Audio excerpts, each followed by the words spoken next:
గురుగారండి అక్కేసి లుక్కేసుకోండి. చూసానరా మనూరి జలకన్నీళ్ళు. వాళ్ళకి ఫోటోలు తీసి పోటీలకు పంపిస్తే మనకి ప్రైజ్ వచ్చేస్తుందండి. ఇదేదో ఐడియా బాగుందిరా. ఐడియా నాది కాబట్టి ప్రైజ్ వస్తే నాకే ఇవ్వాలా. అట్నే తీసుకో. ఒక నిమిషం అండి, వెళ్ళాలి మంచి పోజు అడిగి వచ్చేస్తాను, మీకు ఈజీ అయిపోతుంది. అలాగే వెళ్ళరా. మీరు అలా తానాలు చేస్తుంటే ఏండా మీకు మంచి ఆఫరు.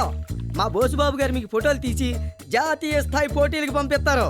దాంతో దేశం మొత్తం మీ ఫోటోలే. మీకు మంచి ఇమేజ్ వచ్చేస్తుంది. మంచి పూజలు కావాలా, ఎలా ఇస్తారో మీ ఇష్టం. గురుగారు నొక్కేసుకోండి. అదిరిపోవాలా, ఇచ్చేయండి ఇచ్చేయండి.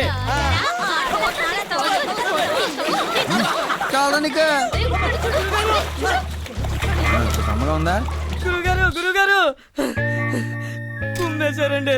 దీన్ని బట్టి నీకేం అర్థమైందిరా? ప్రకృతిలో కొన్నిటికి పర్మిషన్ అడగకుండా ఫోటోలు తీసుకోవాలండి కదా. పద. కొడితే కొట్టారు కానీ ఒక్క రింగు నొక్కేశాను. నమస్కారం అండి, నిమ్మగడ్డ భానుమూర్తి గారు. మనిషి అన్నాక కాస్త ఇంగితం ఉండాలి. ఉంది కాబట్టే కదండి దండం పెట్టాను.